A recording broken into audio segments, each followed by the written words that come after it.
आज मैं लेकर आई हूँ आपके लिए एक नई कहानी जिसका नाम है रहस्यमयी जंगल। तो चलिए करते हैं अपनी नई कहानी रहस्यमयी जंगल की शुरुआत। दोस्तों, यह कहानी पूरी तरह से काल्पनिक है। साथ ही इसे देखते और सुनते समय और उसके बाद भी किसी भी लॉजिक का इस्तेमाल बिल्कुल न करें। दिल्ली की एक ऊंची इमारत के एक शानदार ऑफिस में कई लोगों की मीटिंग चल रही थी। इस ऑफिस की दीवार पर कंपनी का नाम भी लिखा हुआ था, जिसका नाम था J&K कंस्ट्रक्शन प्राइवेट लिमिटेड, जिसके मालिक थे महेश अडानी। साथ ही उनके आला दर्जे के अधिकारी बैठकर मीटिंग कर रहे थे।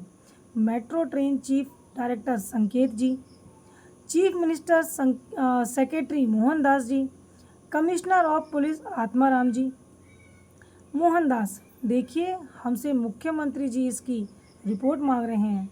अब रोज़ रोज़ क्या जवाब दें हम उनको? आप हमको आज इसकी डेडलाइन दे ही दीजिए। महेश, देखिए सर, हम आपकी परेशानी को समझते हैं, परंतु कोई भी इंजीनियर, ठेकेदार, मजदूर वहाँ काम करने के लिए राजी नहीं हो रहे हैं। संकेत, देखिए यह सब हमको कुछ नहीं पता। आपको ये सब प्रोजेक्ट लेने से पहले सोचना चाहिए था। अगर आप हमें अगले 3 दिन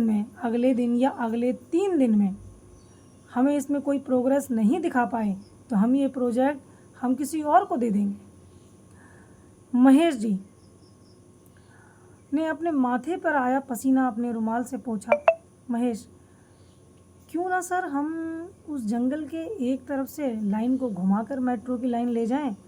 इससे हमारा काम भी आसान हो जाएगा और हमें उस रहस्यमयी जंगल में भी नहीं जाना पड़ेगा।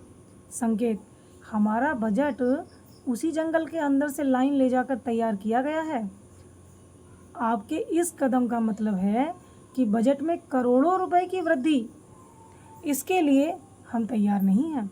कमिश्नर, देखिए यह तो बिल्कुल भी नहीं हो सकता। वो रहस्यमयी जंगल करीब 4 किलोमीटर रेडियस में फैला है और उसके दोनों तरफ इंसानी बस्तियां हैं। मतलब अगर लाइन उसके पास से जाती है तो सारी बस्तियां तोड़नी होंगी, जिसके कारण हंगामा भी हो सकता है। मोहनदास, देखिए आप लोग कुछ भी कीजिए, हमको नहीं पता। हमें जल्दी से जल्दी कोई परिणाम चाहिए।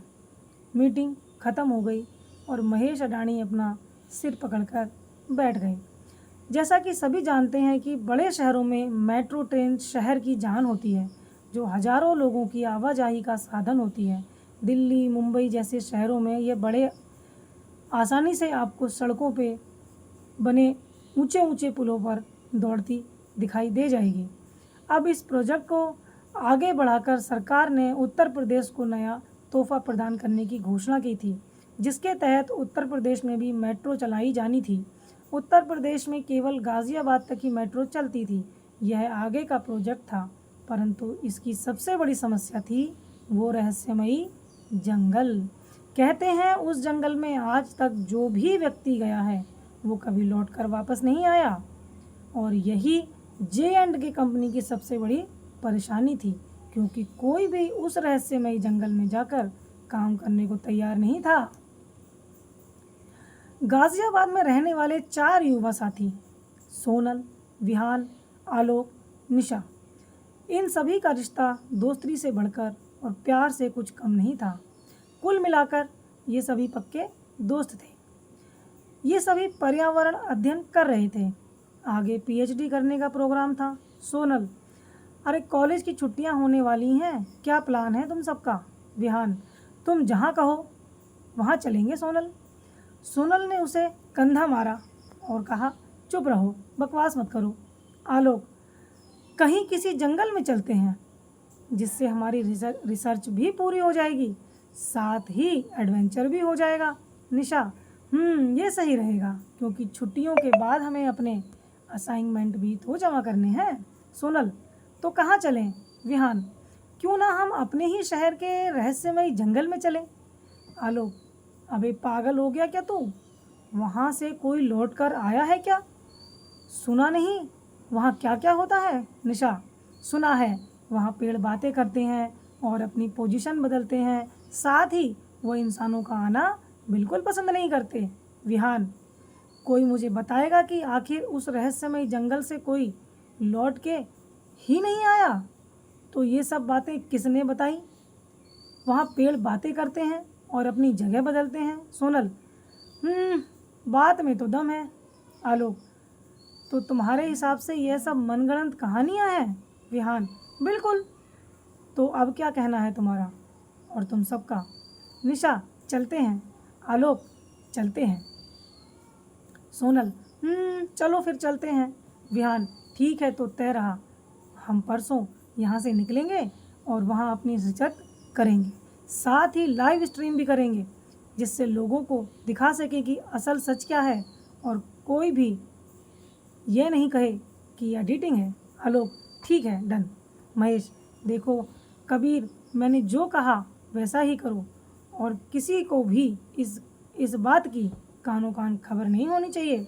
कबीर जी, सर आपका प्लान फेल नहीं होगा, यह प्रोजेक्ट आप ही पूरा करेंगे। कबीर, हिमाचल के घने जंगलों में फॉरेस्ट गार्ड था, साथ ही उसके कुछ बड़े तस्करों और शिकारियों से कांटेक्ट भी थे। महेश ने कबीर को कॉन्ट्रैक्ट दे दिया। वो उन रहस्यमय जंगल में जाए और अपनी टीम लेकर साथ ही वहाँ के जानवरों का शिकार करे और जंगल से मिली महंगी लकड़ी और जड़ी बूटियों की सबकी जानकारी वे उनको लाकर दे। साथ ही सरकारी झमेले को महेश अपने आप ही झेल लेंगे। कबीर और उसकी टीम का प्रोग्राम परसों का बना था, उस जंगल में जाने का। दोस्तों, देखना दिलचस्प होगा कि जब कबीर एंड टीम और विहान एंड टीम एक ही दिन जंगल में जाएंगे तो क्या धमाल होगा। साथ ही क्या है इस रहस्यमय जंगल का राज, जानेंगे इसके अगले भाग में। तो इंतज़ार कीजिए इसके अगले भाग का, जिसे लेकर मैं जल्द हाजिर होंगी। धन्यवाद।